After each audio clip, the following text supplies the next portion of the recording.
Hai hai Leo, selamat datang di Spiritual We Love. Yuk langsung saja kita lihat bagian transitnya Leo ya, dan kita interpretasikan atau kita terjemahkan ada apa aja sih untuk para Leo dari mulai tanggal 13 Oktober 2025 sampai dengan 19 Oktober 2025. Oke, minggu ini energi untuk Leo Rising berpusat pada hal-hal nyata ya. Oh ya, saya informasikan dulu, ini berarti berlaku untuk semua zodiak yang memiliki Leo Rising ya.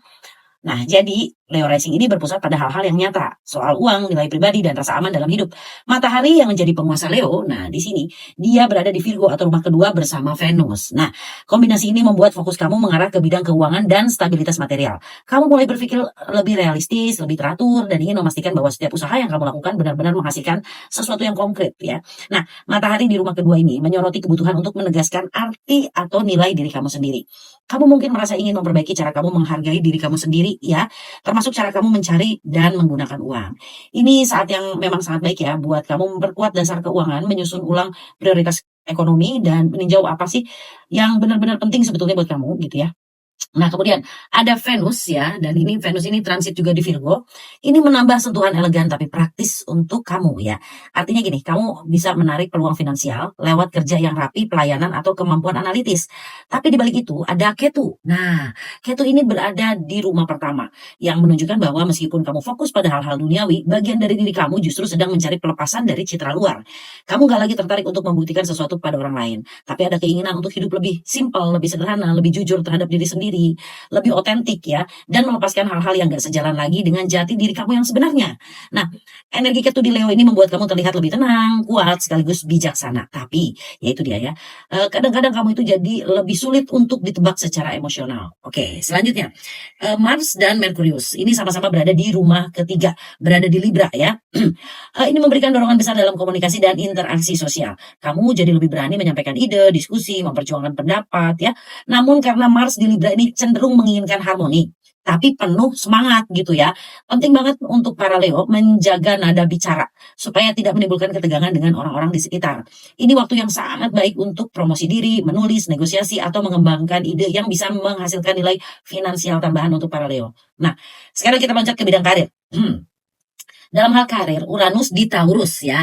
Nah, ini Uranus di Taurus ya, dia ada 6 derajat di Taurus atau di rumah ke-10. Ini akan terus mendorong perubahan arah profesional kamu ya. Mungkin ada kejadian gak terduga, ide baru atau pembaruan sistem kerja yang memaksa kamu keluar dari zona nyaman. Jangan takut, karena perubahan ini membawa peluang untuk menemukan gaya kerja yang lebih sesuai dengan potensi pribadi kamu ya.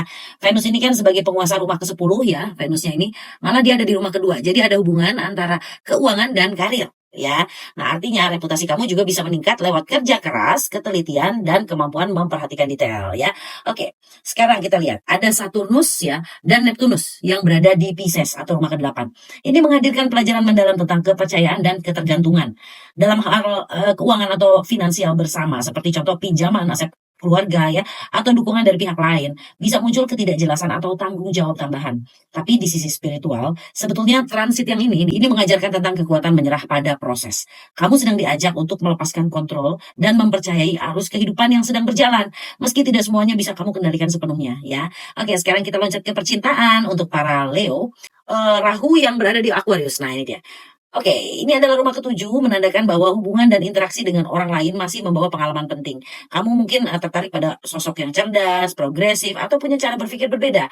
Nah, sementara Ketu yang berada di rumah pertama, ini Rahu dan Ketu berada pada satu poros ya, akan membuat kamu menjadi terlihat lebih tertutup, lebih introvert ya. Tapi justru itu yang akan menjadi daya tarik tersendiri. Kamu akan memancarkan aura misterius dan tenang. Oke, ya, jadi pertahankan aja.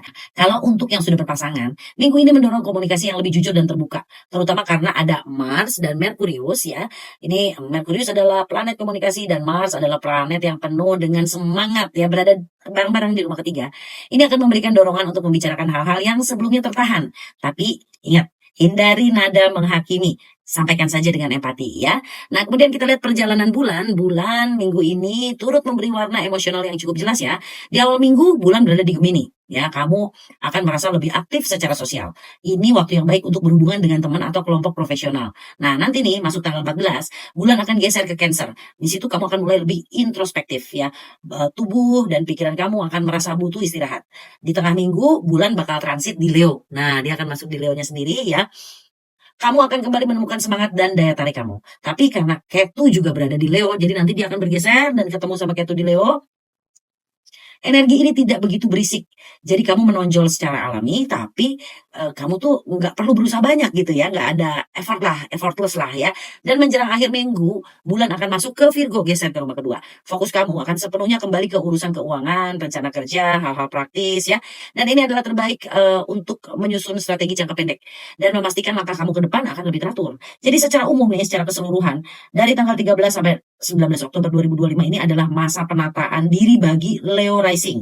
Energi bumi dari Virgo akan membuatmu lebih fokus pada hal-hal nyata. Sementara ada Ketu di Ascendant ya, atau di rumah pertama kamu, membantu membersihkan beban ego lama. Nah, kalau bicara keuangan dan nilai pribadi, ini menjadi pusat perhatian kamu justru minggu ini.